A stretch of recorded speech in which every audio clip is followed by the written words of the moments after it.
Just waiting for the broadcast to start. It's waiting for me. I'm waiting for it. Just waiting. Cool.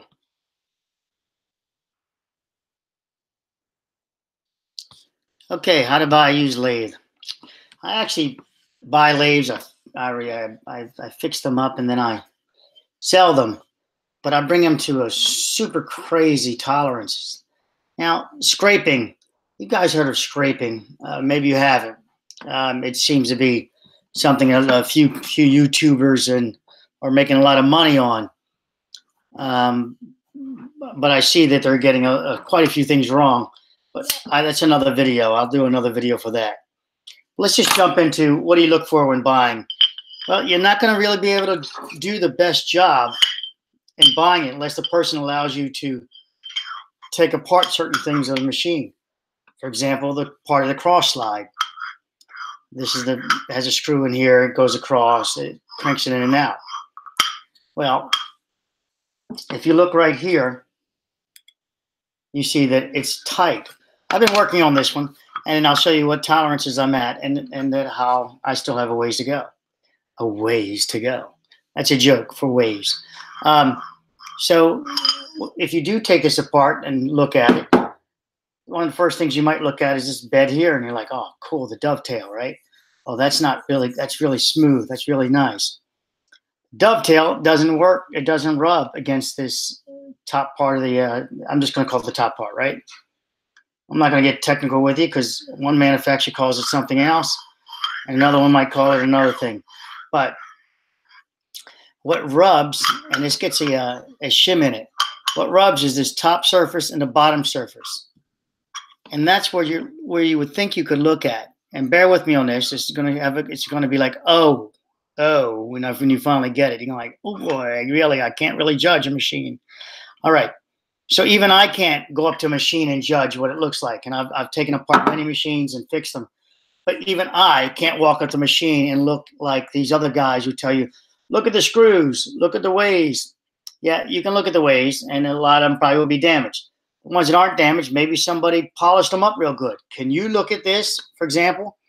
I did machine this and work on it also with some diamonds. Hey, so would you not now think that this is like top shape? If you looked at it, you'd be like, oh my gosh, this is like perfect. I'm going to show you it's not perfect. So you can't judge a book by your eyes, not with this product. You're going to need calipers. You're going to need to take your time, and that's it. Let's go with these two again. This slides across. This is where your tooling would go on top of this. As this slides across, it would be secured here with a shim. And say everything worked great. That's nice. And this looks awesome. I mean, really, it is awesomely flat. But it's not square. That's the whole thing. I've spent quite some time, wasted quite a bit of my energy watching these scraping guys on YouTube, and they have, $1,400 classes and all that. Don't waste your time on the scraping classes. Don't waste your time on that at all. All right, let's look at this now. We got two parts here. Let's grab this part first, and I'm going to wrap up the video shortly because I'm going to do just a few parts on it. Calibration. Just push it in, reset it. I don't care if you're using any of these manufacturers' product. It doesn't matter. It's another video I can show you to see if it's working or not. So I grabbed this product here. It's part of the way, right? I mean, part of the slide. I checked the one corner here, just the corner. And I have 4.565. Well, I just pulled it off, so it messed up. I've got to lock it for you. Bear with me.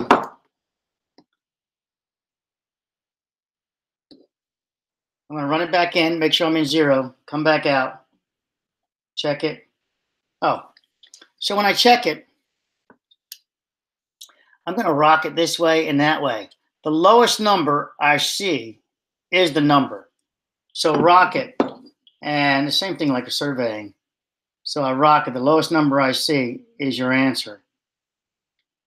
I'm at 4, 4, 5, 5. Well, 4 and 5 nickels, right? 4, 5, 5, 5. Did that just change? 4, 5, 5, 5. This is beautiful. You look here, this thing is beautiful, right? All the way around. Now, I go, that was that corner. I come up to the front. Now, make sure you run your fingers on it. So here's the thing. I'm going to do another video about why we have fingertips. But fingertips, I'll give you part of it now. We have fingerprints. Fingerprints is what we get feedback from. That's how you're able to pick up an ant. That's why we have fingerprints and why you're born with them from birth, the same ones all through your life, because these get memory in them. You know, their senses are memory. These get memory. They give us, they're associated with memory. You know, it ties into what a grape feels like. If you change your fingerprints all the time, every time you pick up a grape, it'd be something new. Something as simple as that. You know, I get into a lot of stuff, and that's the beautiful that. 4, 5, 5, beauty of that. Now I come here, loosen this caliper up and recheck it. I'm at 450. 4500. 45. Hold on. Let me rock it. Oh, broke it free when I rocked it.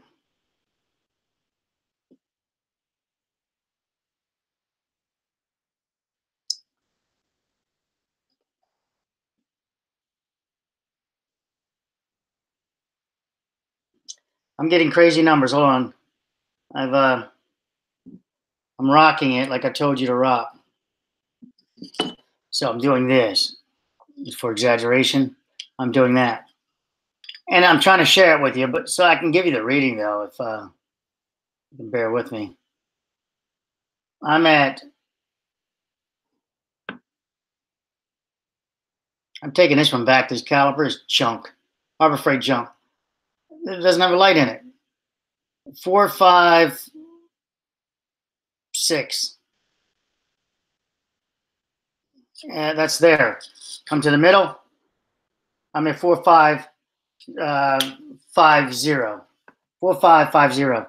So you can map it out. You can put a magic marker here, and I'd put 4, 5, 5, 0 here, and then I would put.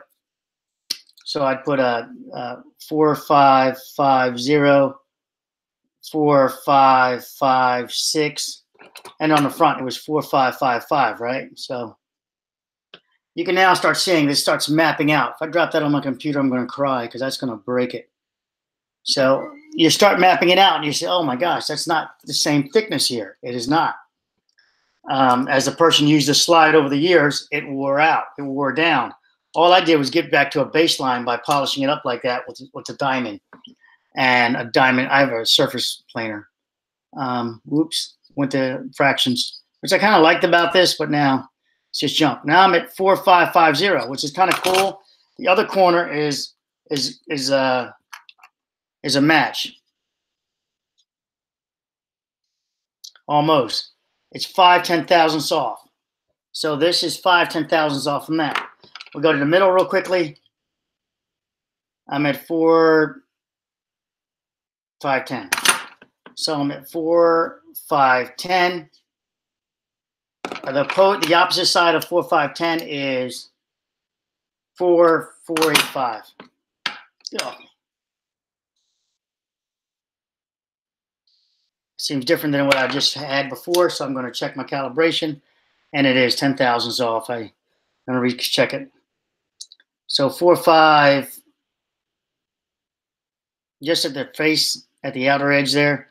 The track will, so looking at this, your track will be out here, not all the way in. So I don't have to put the teeth all the way, the jaws all the way in. I put the jaws somewhere about there, and I'm peeking down there like looking down a rifle scope and seeing how flat I am against this. And I can see that my high spot's actually the outside. The track wore itself. Let me see if I can show you.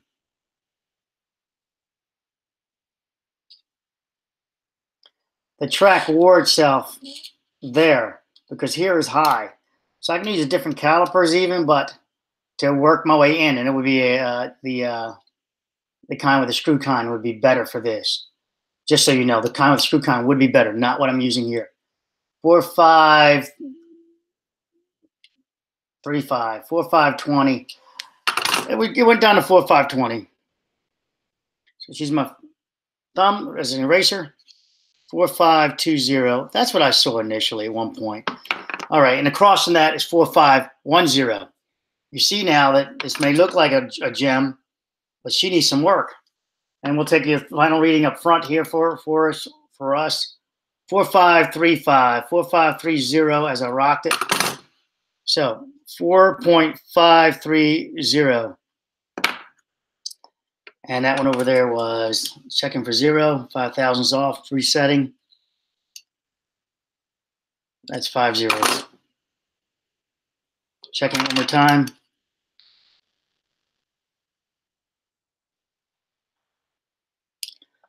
$5.20. 4.52020. Remember, it's the lowest number. Don't even doubt yourself. So 4.520. You see what's happening there? This thing would allow this guy, as you go in and out, you're going to get, here's an exaggeration, as it's going in, you're going to get this. It's going to be a dive upward, dive this way, whichever way it may be. But this is going to be junk together. This will be first, you're starting off your foundation. Your foundation's wrong here. You've got to get this thickness corrected.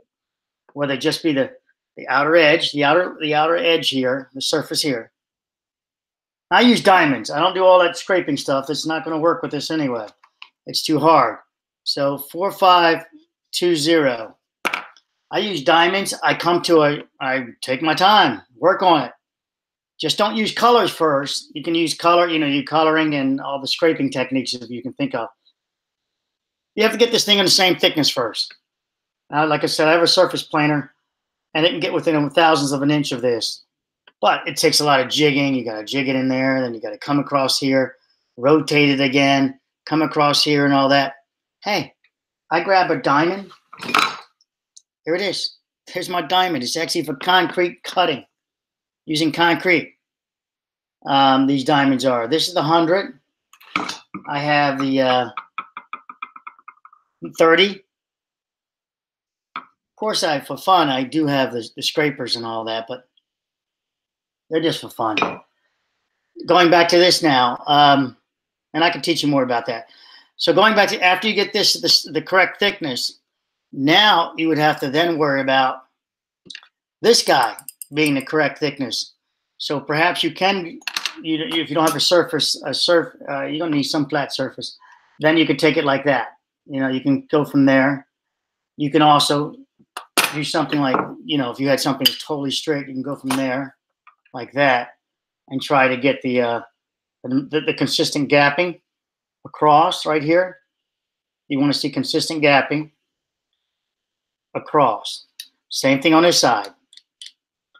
And all the way down. All the way down.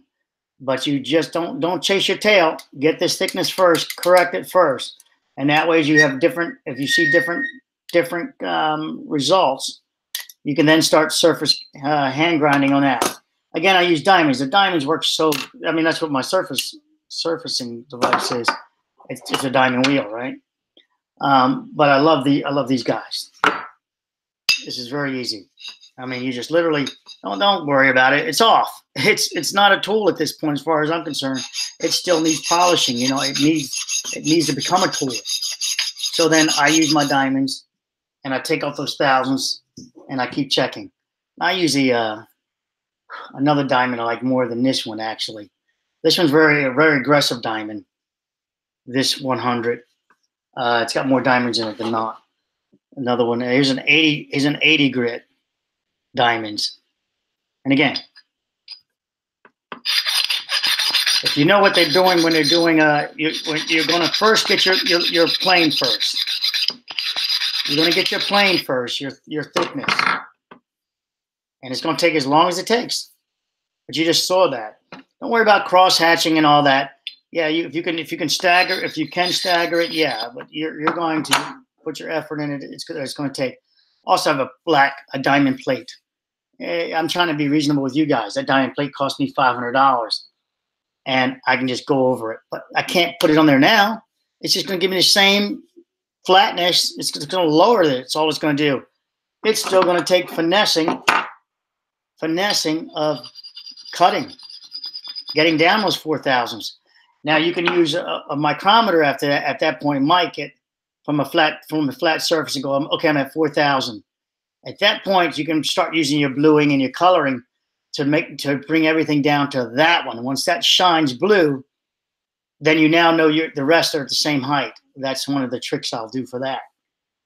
Once you get that one surface done, you know, this thickness done, then you're great. You can start working your way up. These get a track in them.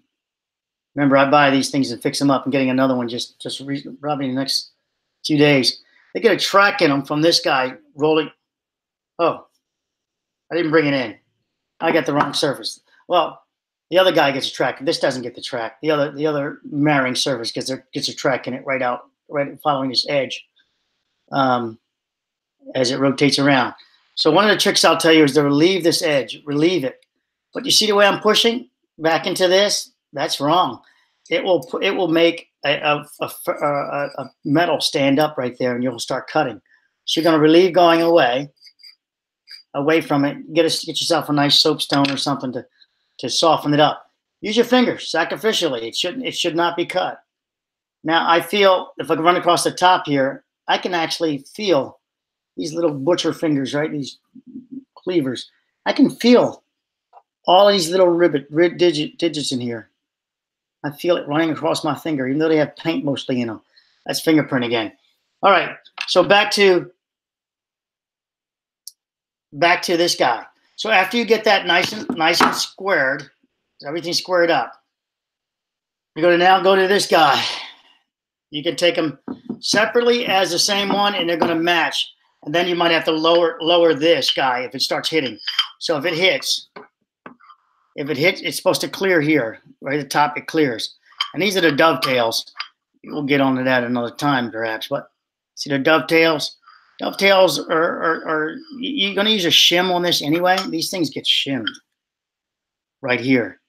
And it's square. It pulls the one dovetail over. And the other dovetail is, you know, it's going along for this. That shim just goes along for a ride. It goes along for a ride along that dovetail.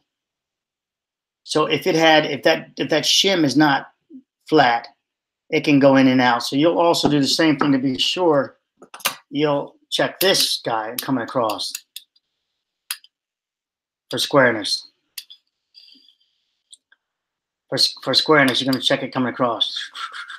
And it's going to be square. Now putting this guy back, we won't put this back together yet, just because you got that and you got this nice and flat because you put it on a bluing on a table, and you show it's flat. That's nice. Well, this is flat. These two are perpendicular to each other. And I don't know if I could ever say 100%. They meet the requirements of right up into, I don't know, probably I didn't put a needle on it. But I'd like to say it's down there like at a quarter 10 thousandths of an inch.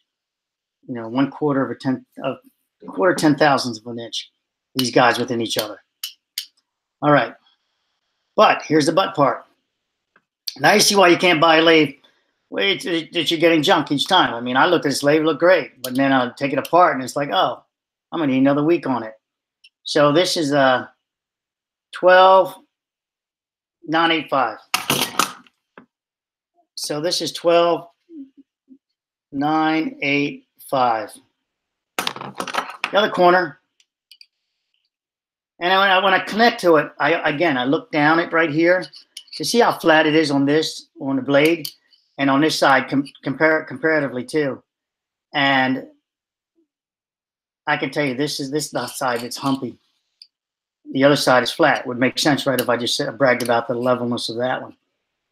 This is 12,980. So this is 12,985, and this is 12,980. So since it's so close, you're going to check your calibration. It says a 5 thousandths off. So let's do that again. I don't believe in that close is just too close. I'm at 12,455. I come back over here. 12,55. 12.45, 12.945. So I'll do a 12.945. I'll add that number there, and 12.9555. So I put this time I left both numbers. I'm just giving you a tip of how I do things because it's a discrepancy that I'm having. So it's probably this guy throwing me off that much. It's so bad. So you can now see that the thickness on the front of this, but you can't do anything with it yet. Let me just jump on. You can't do anything with that yet because out of these two, you need to find the lowest point, and that's the point you're going to go down to. I'm at 12.985. So 12.985. So 12.985. And I flip over here. I check the other side. I'm at 12.915. Checking it for 0, 5,000, 10 thousandths off, rather, not 5 thousandths. I'm at 12.775. So 12.775. That's the lowest one. 12.775. So that means both of these guys have to come down to this minimum, 12.775. So after this has been squared, now I change the height of it. All of this comes down to that at a starting point, 12.775. Now I'm square. Otherwise, that's even off. So when you go to put your tooling in, now you're cutting a thread going laterally, but your tooling you think is square, and it's not. It's cockeyed. Look at the oil coming off. So just showing you that how to buy a used lathe is that no matter what somebody tells you, it's all junk. They're lying. They don't know what they're talking about. Unless you break these things apart, once you break it apart, you'll know now that, oh, there's no way I could tell by looking at the lathe. Believe me, I can't. And I take these things apart like this. I couldn't tell that was as many 10,000ths off. You just can't do it. But you understand the implications of it being that far off. Can you buy one already made? No, they all come off. You have to, as soon as you get this stuff, just like the engine stuff, the engine heads, you've got to start working on it. You've got to get it out, look at it, check it out. You send it back. If they brag about their tolerances, you can send it back for being out of tolerances. But so what you're going to see now is that one of the most important parts of the machine, right? It's tracking like that. You know, it's tracking up or down, however it's doing, multiple ways. That this can track in a different way. This tracks it another way. And then ultimately your head locks in. So you're going to be okay there once you lock it in. Then this will track evenly once you resolve the ways issue. And that's another video on how to do the ways. But right now, this is what matters. This is only one step of what matters. So how to buy a lathe? Get the best price you can on it. Make sure it's got all the parts. And then hire somebody like me to take it all apart and get it right for you. Or buy a new one. Buy a new one that brags about their tolerances. But if you're going to buy a used lathe, one of these great heavy ones like this stuff here, you're going to have to get it back into tool room shape. Tool room shape. You're going to have to do what you got to do. And I can talk about oiling and all that another time about, your final, after you get to your final, I guess I can say it real quickly. After you get to your final leveling, I may do something random. That's one of the things I do. And then I check it with oil to see if it gets just a drop of oil, to see if it gets any skin friction or not, or does it travel easily. But if it's traveling easily, then I don't have a problem with it. Of course, that top is not one that sands. It would be down here, and I didn't bother with that. That was just my fun way of showing you. Although doing that, I probably changed the dovetail just ever so slightly. Okay, I'm going to show you one thing before to tie this in about what I just said. And that, I guess I'll explain. And so I use a microscope even. And what I'm going to show you is what these guys talk about. They use scraping. And they're scraping cast iron to get a straight edge so they can then be able to look at this. Well, this is my straight edge. It's aluminum. And it's flat. It gets checked. I check it. I love it. Love carrying it around. I like this one. This guy's flat. It's only 6 inches or whatever it is. But she's flat as flat. And I'm in love with it. So now what else can you use for a straight edge? Hey, you guys ever shave? Take apart a razor blade. Those things aren't wavy and up and down. It cuts your face. A razor blade.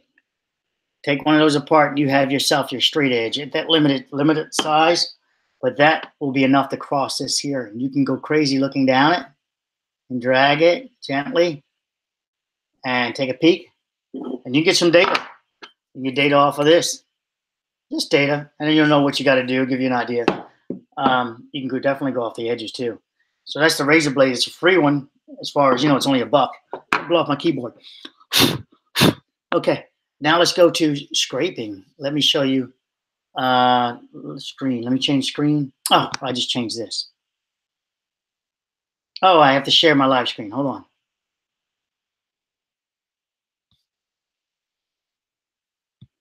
I have to share my screen.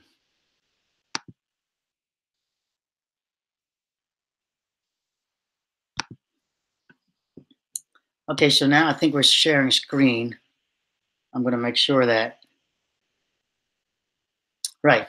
So if we're sharing screen, you should see this. In just a moment. I'll let you catch up, or I guess I could keep speaking. Hey, Embry. Hey, Embry. I see you here. It is a quiet evening. So Embry, I'll talk to you then, if you're still there. This is the, under a microscope, this is what cast iron looks like, what all these scrapers like messing with. That's untouched, besides removing some scale off the top of it with the, well, technically I did use a scraper across the face of it. So I might have glazed some things over for disclosure. But that's still how porous cast iron is. Now I'm going to rotate this while we're looking at it to a point where I use some metal diamonds on it. Right about there. And you can see that all it's scraping or leveling beds and leveling all this stuff. And this will be on the format of valves too, you know, if we get that close with it, Embry. But valves are a lot more tight, especially the ones we like, right? That company, I always forget the name of it. You remembered it, you commented to me. I was like, yep. And my brain, I don't know. Sometimes I can't jump ship sometimes, switch gears that easily. But you probably can. You got more experience than me with that. So now we're at where I ran a diamond across it. And you see now that it's just getting a level surface, which that's good things they're going to glide over. But cast iron is junk, as you can see. And they use it for a straight edge because it tools easier. It tools easier for, I'm going to run a metal across this right now for confirmation. Give me a second. I know it's a little. I'm running a diamond across it, a flat diamond blade, if you will. Right. And I always got to think inversely with this damn microscope. So that's what it looks like as you're trying to level it under a microscope. If we look at it, this is our, I know it's semi-focused. This is our top surface, this is our high point. That's our low point. So when you're using the colorant, the dyes, to try to, even that one Prussian blue, whatever, when you're doing things, this is your high point. It will show, it'll touch, but this will not touch the base, the bottom of it. If you add too much Prussian dye, hey Garth, any update on FIU?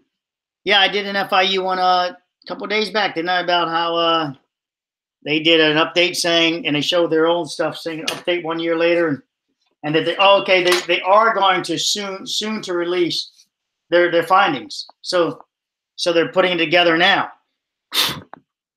So we're going to see some BS because their last thing was a feeler. The public was saying the same thing they've always been saying without throwing. They're going to make a report that probably doesn't throw blame on anybody that didn't pay the right, didn't pay the the keeper, didn't pay the toll.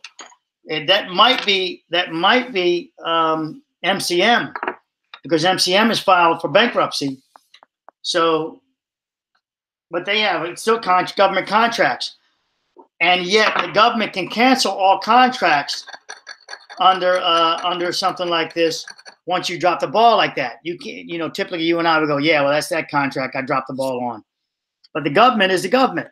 So they can cancel the rest of your contracts once they find out that you're junk. And so I find it funny that MCM still has this contract worth millions. And so I don't know where that's going. All right, so here we go here. So here's a high point. This is what it got. This is our leveling surface. If I were to just make another track next to it over here, well, then I got two different leveling surfaces. So the trick is to get it all level, and that's using the ink trick. Oh, there's the hard one. This is where I did more of the dimension line. I didn't rotate it far enough. And you can see that the track. So this would be forensic engineering at this point. You're looking at the track. Since this is a cast iron, this would not be in cast iron at any time I've ever seen it. And you guys should realize now I play with stuff down to this level. I've never seen this. So I would say this is man-made if I saw this in cast iron. It's just data. You put it in your mind. You go, man-made. Somebody touched this. If somebody touched it, now we can find out, well, who touched it? Who got paid for doing this? Somebody do it for free? And you can find out why, what, and things like that. And you go from there. Maybe there's a reason behind it that it was way off and they try to bring in intolerances. In this case, that's just a one-off. That's like a small scrape. That wouldn't even not matter. But once you saw it all in that striations, then you would know that that somebody did just what I'm doing now. And let's see. And there you are. Those striations. That is man-made. Not man-made. Right here. Man-made. So how does it all tie in? You look at your machine. Let's now grab the lathe, the slide. Let's grab one of these guys. I'm going to grab one with a score in it. Let me switch it over. I got to focus in here somehow. I don't want to do this. Let's see. There we go. So that's that track that I showed a minute ago where I slid back and forth on it. This is the track. And let me turn this way so you can get a little more oriented, perhaps. So that was sort of be front to back. Let me scroll down. I see something I'd like to get to if we can get to it. So this would show you machining. That this was somebody tooled it rather. And this is tooling. You can see how it's not defined. And yet there's some tracks here. 1, 2, 3, 4. Not defined, and they're not equally spaced apart. So you would then be able to look at this under forensic analysis and go, oh, this was hand done. This was hand tooling. Machine tooling, unless you can make a jump real quick and you see it consistently go again, or it start looking like a thread, if you will, that would be machining. But humans, we have this variation you're looking at here when you hand tool. And you're looking at my variation, my fingerprint of variation, if you will. And let me see if I can.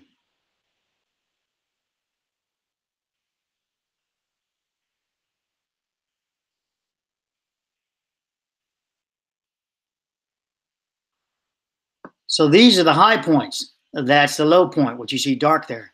This is what the machine is sliding on. We don't want it fully flat because then it would just have skin friction basically, and it would stick together and it wouldn't want to move. So we like the idea of this. Now, hand scraping says that to chisel and things like that, to chisel at it to get to their level.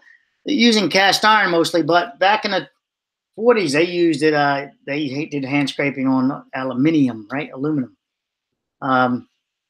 for seals and everything else. And now the machines are so awesome that they don't have to do it at all. They can machine this stuff. But when you're buying these old tools like this, it's up to you to do it. So I'm saying don't get crazy thinking you got to spend $1,500 class to go learn how to use scraping, and you can't scrape this tool anyway. It's too hard. Your scrapers are going to be around. Let me look at my note here. My notes. Actually, I'm just looking. My note is literally a Rockwell hardness tester thing. I'm just trying to see what I put out. I put out the yellow one, so it's right. 45. Let me confirm that. So this is, I'm scratching at this thing here. Now it's above a 45. Rockwell hardness, I think it's 55. Yeah, 55. So this is between a 45 and a 55. And those damn blades, the scrapers, are down there at, let me see, I'm grabbing a 45 as I talk to you. I let it jump. I had this written down. And yeah. So they're about 1 to 1. They're equal right now. It's a 55. So this scraper, I have used it let me do this. Let me get us back on one video. I have used, great. I think I can do this, right? Cameraman. Well, let's hit that. Oh, they didn't like that. Shouldn't have done that.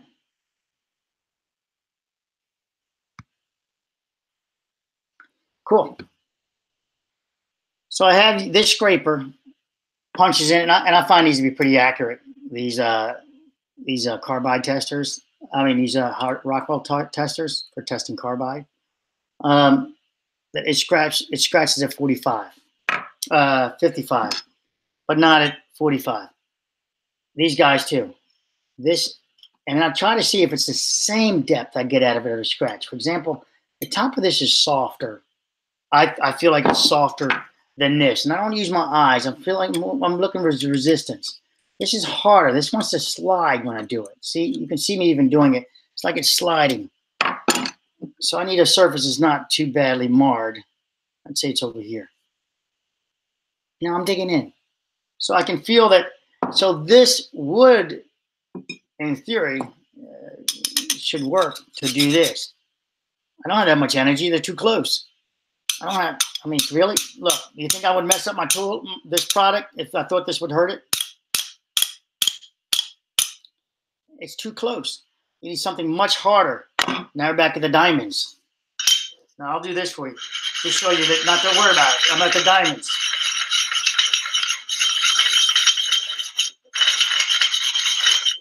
But all I did was make them equally down. And remember, that doesn't change anything. They were equally all screwed up now. But you start to see the striations come in. See the scratch marks I put in there with the diamonds? Well, and of course you see the deeper scratches, they're low. I'm not worried about those. Don't get crazy about low scratches. You care about, are things flat? Are they in plane? In this case, this guy is heavy right here, thicker here. But I need more, I'm not ready for that yet. All right, so that's these guys. These are Rockwell testers. They're probably like 60, 80 bucks. I don't know, maybe 90. But it's, they're a nice little kit. And I like this version of it. You sort of can, it's better than the other kind. You just, it's like a straight pencil. You got to keep sharpening the tip. I sort of rotate these guys. And they're giving me 1 to 1. Even if they're wrong, right? Let me put it back in the right position. So even if this one is wrong, that it's really not, that it doesn't really say it says 55 Rockwell, I don't care that so much because I'm comparing the same wrongness, if you will. So this one in my right hand, it's telling me that if I push it there, I feel a significant amount of friction, same amount of force on this guy.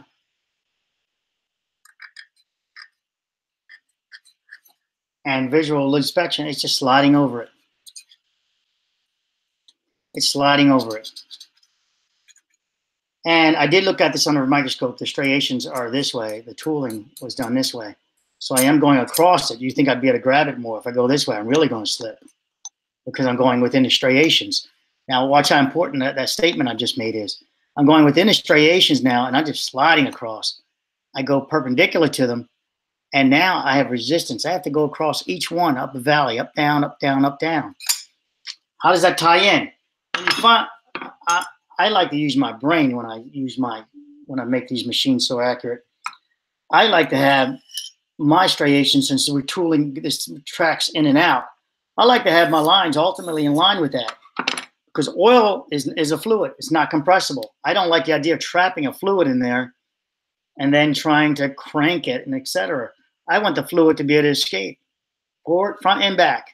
You pick up stones and debris, and it can come in. It does the same thing if you have the other way too, because it can still pick up stones and debris. Ultimately, the awesome machinist shops that I've gone to, they'll cover this stuff up. It'll be draped with rubber, and so you're not going to get anything in there with tooling. They rubber it down, and it's not going in there. And that's what I recommend for you too. Once you get to this level, I sell the machine without that stuff, but when I sell them, but I show it, you know, how badass it is. Now it's up to you to figure out whether you're going to put a little drape on top of this thing right here, or you care about how pretty your machine looks with colors, or you're going to come up with a little drape to stop metals from getting into here and corrupting your awesome work. And the metals would have to be super fine anyway. They're going to be down there. At this time, this is 15 10,000ths tight. 15 10,000ths tight. I can't put it. I didn't have anything smaller to stick in there to check it. It wouldn't go through. But it's junk because, as I told you in the beginning, it's not square. This is not square. So, with that said, we go here. We put them together. As they were working together, and you have to squeeze these together to make it work. I'm at 17 510. I'm at 17 510. I'm sorry, 565. 17 565. One more time on the front. Let's squeeze that together. 17 510. Other side, squeezing it together. 17 460 and 17 495. You can see it's all over the place. Now, if you could get this out of the guy's machine, you could possibly take a caliper reading at the location and see how good you can get. You're gonna have oil on it, things like that. It's gonna be kind of nasty, right? They won't be right. It won't be right. Nobody gives away a piece of artwork. This is gonna be a piece of artwork when I'm done with it. People love their artwork. They keep it. This one I'm getting now, it's actually I hope to be getting it soon. It's coming out of Philadelphia Navy Yard, and it's one of their machines, one of the badass lathes. It looks like this miniature version of this one. It says South Bend. It's a South Bend, and it's a miniature version of this guy. It's awesome. I mean, it's a nice thing. I've already checked it out. Now let's go back to screen share. Really? I wasn't screen sharing just now? I was screen sharing.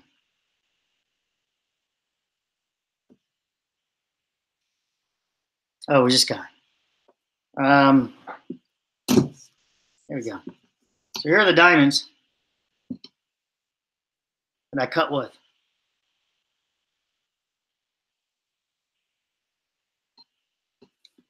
That's what the diamond surface looks like.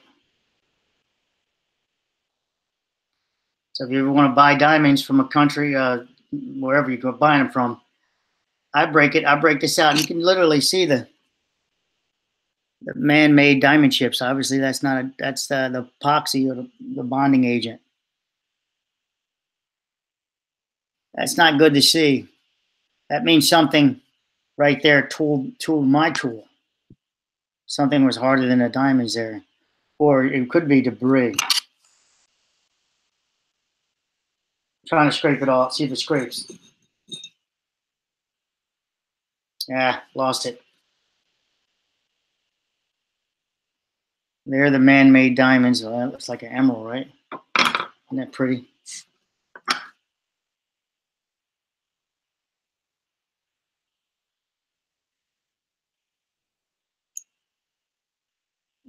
Pretty diamonds. All right, let's look at the tooling for scraping. Let's grab this guy.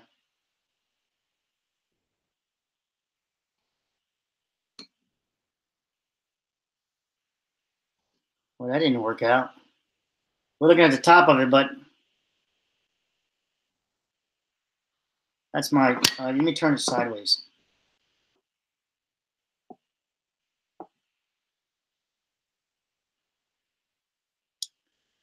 So that's the tooling for scraping, and those are machined, as you can see.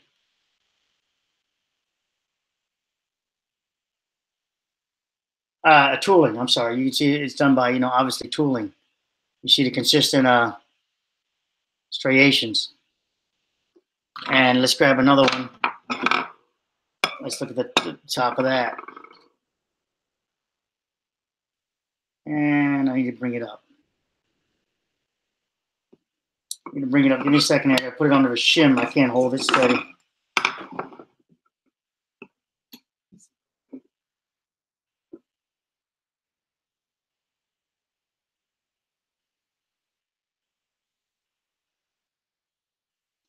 I think that was just awesome. That's where I did my cuts with my Rockwell. I couldn't find it last time I tried to find it. Let's see if I go the wrong direction. Yep, I'm going the wrong direction. That is too beautiful. That is friggin' too beautiful. That's my Rockwell scratches I put in there. That might be the lower 40. We did 2 of them. It punched in at a green one, 55. It punched in at 55. So let me see, 40, 45, green. All right. I got a color chart. So that's the 55 scratches in this carbide tip, and here's the there's the 40. Might be 45s. That's beautiful. That's beautiful. That's NZAT. Let me grab that. One more thing. Let me zoom out. Bear with me. And let's take a look at the glide again. The slide. I'm going to just slide out. I'm going to change this down, the magnification down to like 40. Bear with me.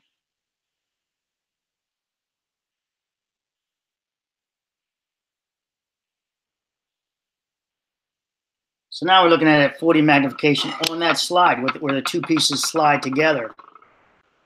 And let's see if I can do this then. Let me do this. Let me share my screen back again.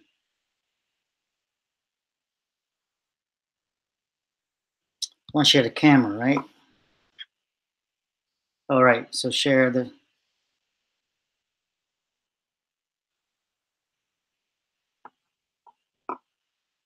Yeah, share the screen. Okay, I'm sorry. I got a little delayed brain there.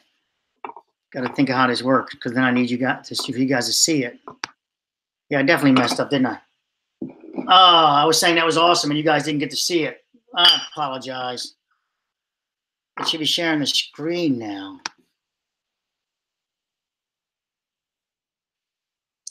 Oh, that's weird. Anyway, let's just go back to this. Here we go. That's your slide. I think it's sharing the screen, right? This is it's confusing. It's confusing, Embry. There we go. So it may look like junk and trash, but it's not. This is the surface that gets you down to the millionths when you start working on that leveling stuff. It's and you're using colors at that point. So that's the low spot, high spot, low spot, high spot. You can obviously see the low and high spots. If I were to put ink on here onto on a leveling board, if you will, surface board, some of that ink goes in here. It gives me a false reading. I look at it and I see ink, and it's a false reading because it's actually a low spot that happened to get a little capillary response sucking it in. And you dig here and you just created a low spot. It was already a low spot. No one, I've seen no one check their work besides using colors. I go this crazy and this far to see what's going on with the actual material. And it's pretty tight. You see all the micro breaks though.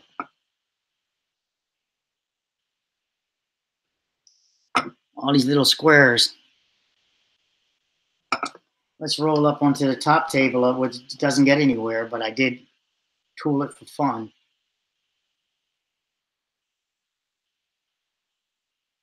And so even with that tooling I did, All the metals consistently acting the same. So I would say there's no real metal fatigue going on with the part that I really need to perform, because it's all the same. Comparing one to the other.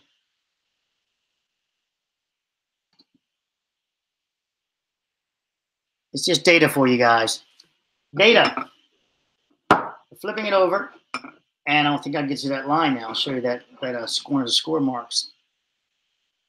So when you're looking at this, don't freak out when you see cuts in your lathe, in your turntable part of it, if you will. This is nothing to cry about. It's below the surface here. It's going to run here. It won't run there. No harm done. In fact, it might add a little oil. It might be a nice oil groove. So that might be working in your favor. So no harm, no foul on that. So don't get freaked out when you see lines. Total gouges and anything that makes you skip when you go over top of it, yeah, that may be an issue. That will be an issue. Okay, what else do I have for you? What else do I have for you? Let me put it back to this other screen.